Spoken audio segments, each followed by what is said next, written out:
Halo teman-teman, kembali lagi di channelnya Nui Nainu Crypto Coin.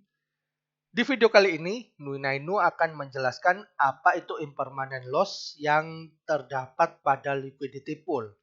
Tapi sebelum Nui Nainu melanjutkan penjelasannya, bagi kalian yang belum subscribe channelnya Nui Nainu Crypto Coin, kalian harus klik tombol subscribe dulu ya, yang ada di sebelah kanan bawah monitor kalian. Jangan lupa juga untuk klik like, share kepada teman-teman kalian agar teman-teman kalian paham betul mengenai impermanent loss. Dan jangan lupa juga untuk ketik di kolom komentar ya, bagi kalian yang ingin menanyakan lebih lengkap atau ada yang masih belum jelas mengenai impermanent loss, kalian bisa tulis di kolom komentar. Nanti Nui Nainu akan membalas setiap komentar kalian satu per satu. Oke, jika kita masuk di dalam liquidity pool atau biasanya kalau kita di PancakeSwap namanya farms ya teman-teman. Kalian yang suka main farms di PancakeSwap ataupun Olive Cash, kalian pasti sangat paham betul mengenai farm ini teman-teman. Jadi di farm ini kita akan mendapatkan profit yang sangat besar teman-teman. Kalau di Olive Cash saja ya, kita ambil contoh ini Olive BNB, kita akan mendapatkan profit tahunan sebesar 355%. Wah, tentu besar juga ya. Ya, tentu besar. Tapi itu selama 1 tahun teman-teman. Dan itu jika tidak kita ambil. Jika kita compound setiap harinya. Ini Nuinainu pernah sampaikan di video sebelumnya ya, yaitu mengenai Shiba Inu bisa dimasukkan ke dalam liquidity swap di Binance ya. Kalian bisa nonton videonya di sebelah kanan atas ini, nanti tinggal klik aja teman-teman. Atau linknya nanti akan Nuinainu masukkan ke deskripsi ya. Jadi sebenarnya apa sih liquidity pool itu? Ini bagi kalian yang masih awam ya, yang belum tahu apa itu liquidity pool. Jadi ceritanya nih, ada seseorang yang ingin menginvestasikan dananya ke dalam liquidity pool. Sebut saja namanya si Elon.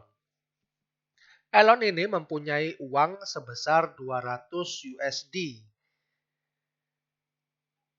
Di dalam liquidity pool yang di mana pasangannya atau pairnya adalah Ethereum dan juga USDT atau USDT Tether. Nah, jika harga saat ini anggap saja satu Ethereum ini adalah 100 USDT, maka aset yang dipunya Elon yaitu 200 USD ini akan dibagi menjadi dua, teman-teman. Nah, kolamnya ini ya dibagi dua, setengah untuk Ethereum dan setengah untuk USDT. Jadi 100 dolar untuk Ethereum dan 100 dolar USDT. Dan 100 dolar ini adalah satu Ethereum ya, jika satu Ethereum-nya adalah 100 dolar ini tadi. Dan USDT-nya juga 100 USDT. Nah, setelah Elon ini masuk dananya ke dalam liquidity pool, maka anggap saja liquidity pool ini totalnya adalah 10.000. Jadi jika total liquidity pool ini adalah 10.000, maka Ethereum yang ada di jumlah Ethereum dari semua orang selain Elon ya, misalkan di sini ada lagi si Mirna nih masuk di pool, terus ada lagi si Bejo masuk di pool, kemudian ada lagi si Untung masuk lagi di pool. Jadi total semuanya ini Ethereum-nya adalah 10 Ethereum, kemudian total USDT-nya semuanya adalah 1000 USDT. Jadi jika jika dihitung dalam USDT ini totalnya sama ya, 1000 USD sama-sama 1000 USD. Jadi 10.000 liquidity pool ini adalah hasil dari 10 Ethereum dikalikan dengan 1000 USDT, maka ketemunya adalah 10.000 ini teman-teman. Nah, berapa kepemilikan pool dari si Elon ini? Jadi kalau Elon punya satu Ethereum dari total 10 Ethereum yang ada di dalam kolam, berarti si Elon ini mempunyai kepemilikan pool sebesar 10%, teman-teman. Kemudian setelah 1 tahun, harga Ethereum naik menjadi 400 USDT. Maka Ethereum Elon ini akan berkurang, teman-teman. Sedangkan USDT-nya ini akan bertambah. Kenapa Ethereum-nya berkurang dan USDT bertambah? Nanti akan Nui jelaskan ya. Nah, di mana kita anggap nilai likuiditasnya ini tetap ya di 10.000. Jadi nilai Ethereum-nya ini total dari seluruh pool ini akan berkurang ke 5 Ethereum dan USDT-nya akan bertambah menjadi 2.000 USDT. Jadi mengikuti harga ya. Jika harganya 400 USDT, maka Ethereum-nya ini 5 dikalikan 400 ketemunya adalah 2.000 USDT. Jadi kiri dan kanan ini tetap harus sama.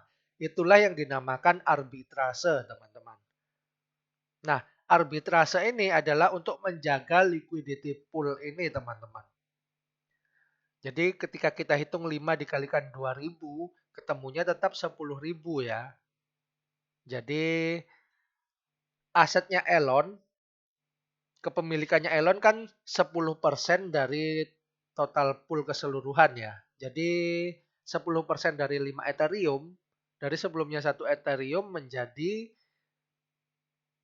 setengahnya, teman-teman. Jadi hanya setengah Ethereum, kemudian USDT-nya menjadi 200 USDT. Ketemunya ini setengah Ethereum ini adalah 10% dari total pool ini ya. Karena total kepemilikannya Elon hanya 10%, jadi 10% kali 5 Ethereum adalah setengah Ethereum. Jika di USDT-kan, ketemunya setengah dikali 400 adalah 200 USDT. Dan USDT-nya tetap ya, nilainya 200 USDT. Jadi berapa aset koin Elon setelah Ethereum naik menjadi 400%? Ketemunya adalah 400 USDT, yaitu 200 Ethereum dan 200 USDT. Nah, profitnya Elon ini ketika modal awal, dia memasukkan 200 USD ya teman-teman ya. Jadi setelah setahun menjadi 400 USD, maka Elon mendapatkan profit 200 berarti ya. Jadi 400 keuntungan tadi totalnya 400 dikurangi modal awal 200, untung 200. Jadi apakah Elon mendapatkan untung dari kenaikan harga Ethereum dan pool? Ya tentu saja Elon mendapatkan keuntungan. Lalu kenapa keuntungan ini kok dibilang impermanent loss, teman-teman? Jadi apa sih sebenarnya impermanent loss dari si Elon ini yang didapatkan oleh Elon? Andai saja Elon ini hold 1 Ethereum dan 100 USDT ya, ini yang di awal tadi, maka setelah setahun nilai Ethereum naik 400%, ini jika Elon hold hingga harga Ethereum menjadi 400 USDT, maka nilai aset Elon menjadi 1 Ethereum dikalikan 400, ketemunya 400 USDT, ditambah 100 USDT, ketemunya adalah 500 USDT. Tentu lebih banyak ya daripada kita masukkan ke liquidity pool tadi yang hanya 400 USDT. Jadi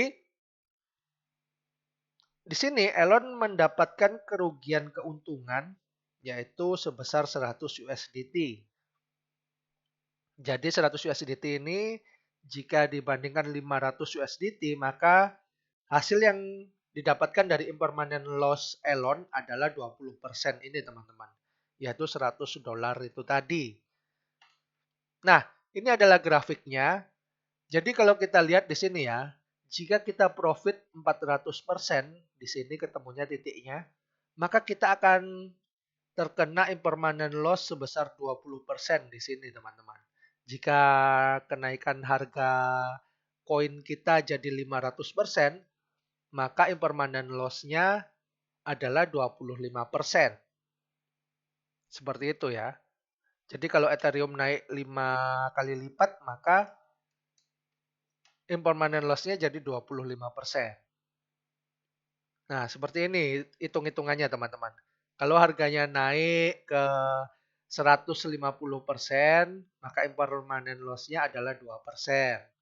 Kalau harganya naik 200%, impermanent loss-nya 5,7%. Kalau harganya naik 400%, impermanent loss-nya 20%. Kalau harganya naik 500%, impermanent loss yang didapatkan Elon adalah 25,5%. Ini kita anggap jika Elon hold Ethereum only ya. Kalau tadi kan Elon hanya hold Ethereum dan USD. Ini hanya Ethereum only dari modal $200. Jika Elon hanya hold Ethereum saja pada awal masuk pool yaitu sebesar 200 USDT, maka Elon mendapatkan 2 Ethereum ya di harga awal. Setelah setahun menjadi 400 USDT. Maka aset Elon setelah setahun adalah 2 Ethereum dikali 400 USDT. Ketemunya adalah 800 USDT. Wah, lebih banyak lagi ya. Ya, tentu lebih banyak jika harga koinnya ini naik. Tapi pertanyaannya, apakah harga koin micin ini pasti naik ke 400%? Tentu saja tidak ya. Malah ada harga koin micin yang jatuh ke 70%, 60%, 50% atau bahkan rupul ya, nol. Nah, seperti itu teman-teman. Malah koin micin tidak ada harganya. Jadi, di liquidity pool ini kita akan merasa aman walaupun koin micin kita jatuh sampai 60%, ternyata impermanent loss kita tidak sampai 50%. Nanti akan kita coba hitung kok bisa sampai segitu hitungannya. Kita mulai dulu dari kelebihan dan kekurangan dari liquidity pool. Kekurangannya, koin yang dipegang ini akan menyusut jika harga naik. Seperti tadi ya, 1 Ethereum menjadi setengah Ethereum. Dan koin pair atau pasangannya ini akan bertambah. Jadi dari $100 naik menjadi $200. Ketika koin Ethereum turun ke setengah Ether. Dan profit tahunannya APY atau APR ya biasanya di setiap farming di Pancake atau di Olive Cash. Ini presentasinya tidak menentu naik atau turunnya teman-teman. Jadi profit tahunannya kadang 300% ya. Setelah 1 bulan kita masuk, ternyata turun profit tahunannya menjadi 250%. Naik turunnya ini dikendalikan oleh sistem ya, jadi bukan oleh PancakeSwap atau oleh Binance. Jadi dari sistem liquidity pool ini tadi, maka dihitung naik turun dari total profit tahunannya. Nah, jika Elon ini memegang satu koin saja, misalkan kalian memegang koin Shiba Inu saja nih, seperti yang di video sebelumnya, ini Nui Nainu pernah mengatakan bahwa Nui Nainu hanya mempunyai Shiba Coin saja. Jadi, Shiba Coin kita itu sebenarnya dipecah menjadi 2 jenis koin. Kalau kita pilih opsi add SHIB only, Shiba Coin only ya. Jadi kalau kita pilih add Shiba Coin only, maka koin kita akan dipecah menjadi 2 pair, 2 jenis koin di dalam pair, yaitu Shiba kita akan dirubah sebagian ke USDT. Jadi 50% koin Shiba kita akan dibagi ke USDT ini teman-teman. Itu adalah kekurangan dari liquidity pool. Lalu apa kelebihan dari liquidity pool? Kita akan mendapatkan profit tahunan walaupun harga koin ini naik ataupun turun karena nilai koin ditopang oleh pairnya. Dapat mencairkan profit tahunan setiap harinya. Jadi profit tahunan kita itu bisa kita klaim setiap hari ya teman-teman ya. Kemudian memberikan rasa aman atas fluktuasi harga ketika koin micin ini turun teman-teman. Jika profit tahunan dipukul rata 25% dalam setahun, ini kita ambil contoh kasus Shiba Inu Liquidity Swap di Binance ya, yaitu di antara 25-30% selama setahun. Maka setelah 4 tahun kita akan break even point atau balik modal ya. Jadi modal kita sudah balik ketika kita klaim setiap harinya itu profit-profit kita selama 4 tahun. Dan kita hanya menikmati profitnya selanjutnya, yaitu kita tinggal menjual liquidity pool kita atau saham kita ini menjadi profit pasti kita. Nah, seperti itu teman-teman. Jadi liquidity pool ini memberikan keamanan kepada investor. Tapi tentu saja ada kelemahannya atau kekurangan dari liquidity pool. Seperti itu tadi ya. Koinnya ini bisa berkurang dan koin pairnya akan bertambah seperti itu. Nah, kita bandingkan jika kita melakukan hold. Jadi apa sih kekurangannya jika kita hold satu koin saja?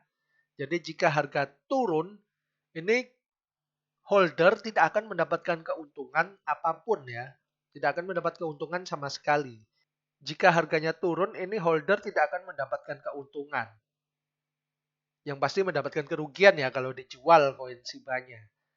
Dan telat jual saat harga koin micin di pump, ini akan mengakibatkan nyangkut ya teman-teman ya. Siapa di sini teman-teman yang sedang dalam posisi nyangkut ini? Kalian bisa tulis di kolom komentar ya. Dan juga ini biasanya selalu was-was dengan token micin jika hold dalam jumlah besar ya. Jadi ketika melihat token micin yang baru di pump, ini kan kita terkena FOMO ya, fear of missing out. Jadi kita akan membeli koin itu secepat-cepatnya agar kita tidak ketinggalan dalam harga. Kemudian setiap 30 menit sekali kita akan was-was dan mengecek terus harga koin kita. Nah, itu adalah kekurangan dari kalau kita hold koin micin dalam jumlah yang besar. Tapi kalau cuma $1 atau $2 atau $5, ya mungkin anggap aja itu uang untuk beli kopi ya. Tapi kalau kita masukkan $200 sampai ribuan dolar ke token micin, wah pasti jantungan sekali ini teman-teman. Nah, ini adalah kekurangan dari kalau kita hold koin micin. Dan juga tidak ada kepastian kapan koin micin ini akan profit ataupun harga akan naik ya.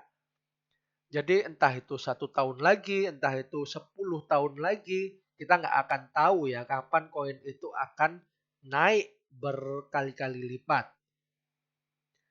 Nah, kelebihannya apa sih dari kita hold sebuah koin dibandingkan dengan kita masuk ke liquidity pool? Jadi jika harga naik, maka holder ini akan mendapatkan profit sesuai dengan persentase kenaikan harga koinnya. Jadi kalau naik 400% ya dapatnya ya naik 400% dari koin tersebut teman-teman. Sedangkan kalau di liquidity pool ketika harga naik 400% kan dapatnya nggak sampai 400%. Seperti itu. Jumlah koin ini tidak akan menyusut ketika harga koin micin tersebut naik. Jadi seperti itu ya. Kalau kita lihat sebelumnya kan koin kita Ethereum-nya ini dari 1 Ethereum ke setengah Ethereum kan menyusut nih jumlah yang kita punya. Tapi kalau kita hold, ya otomatis nggak mungkin berkurang, nggak mungkin bertambah ya. Kalau di hold ya tetap segitu jumlah koinnya. Nah, ada satu lagi ya kelebihan dari kalau kita masuk ke dalam liquidity pool, yaitu jika harganya turun, maka jumlah koin kita akan bertambah ya, koin micinnya, dan pairnya akan berkurang, seperti itu. Malah bertambah jika turun. Jadi maksudnya gimana sih Nui Nainu? Kita coba lihat grafik di sini ya teman-teman ya. Nah, di sini kan ada grafik dari 0% ke 100 nih. Ketika kita di sini dan harganya turun sampai 70% ini teman-teman. Berarti 70% anggap saja di sini. Berarti kita hanya terkena impermanent loss sebesar 25%. Jadi aset kita ini ditopang oleh pair tersebut. Jadi pairnya jika USDT maka ditopang oleh USDT. Jadi koin micin kita ditopang oleh USDT atau BNB ya biasanya kalau di PancakeSwap atau OliveCash itu biasanya dengan BNB. Jadi impermanent loss yang kita dapat hanya sebesar 25%, bukan ketika harga turun 70%, bukan kita kena impermanent loss 70%, tapi hanya 25%. Sedangkan kalau kita hold, ketika harga turun 70%, ya 70% itu nanti yang didapat. Seperti itu teman-teman. Kenapa sih kok bisa kayak gitu? Kalau kalian masih bingung ya, di sini Nuinainu nanti akan masukkan link kalkulator impermanent loss ini teman-teman. Kalian bisa coba sendiri ya, menghitung di sini impermanent loss kalkulator ini. Jadi misalkan nih, ketika token micin awal kita ini berharga $100 dan token B ini kita anggap adalah USDT ya. Harganya stabil, tidak naik, tidak turun. Nah, token B ini harganya $1. Ketika token micin kita jatuh harganya ke $20, jatuh 80%, maka impermanent loss yang kita dapatkan hanya sebesar 25,46% ini teman-teman. Jadi kita tidak terkena kerugian sebesar 80% ya. Jadi kita terkena impermanent loss hanya sebesar 25,46% saja. Kalian bisa otak-atik sendiri ya harga di sini. Misalkan harga Shiba ini 0,000 nolnya 5 kali ya. 1, 2, 3, 4, 5, 8 misalkan seperti itu. Dan harga tokennya kemudian naik menjadi 0,000 naik 5 kali lipat ya. Jadi 0,1234 naik ke 4 gitu misalkan. Nah, impermanent loss yang didapatkan karena naik 5 kali lipat atau 500% adalah 25,46%. Seperti itu teman-teman. Jadi cukup sekian ya yang dapat Nuinainu sampaikan di video kali ini. Bagi kalian yang masih bingung mengenai impermanent loss, kalian bisa untuk tulis di kolom komentar ya teman-teman. Di mana letak kebingungan yang kalian dapatkan. Kalian bisa tulis di kolom komentar. Jadi pertanyaan-pertanyaan itu nanti akan secepatnya Nuinainu balas jika sempat ya teman-teman ya. Satu persatu akan Nuinainu balas. Dan terima kasih bagi kalian semua yang sudah nonton dari awal sampai selesai ya. Nuinainu pamit undur diri dari hadapan kalian. Tetap semangat, jaga kesehatan kalian. Dan semoga sukses ya teman-teman ya. Sampai jumpa. Dadah!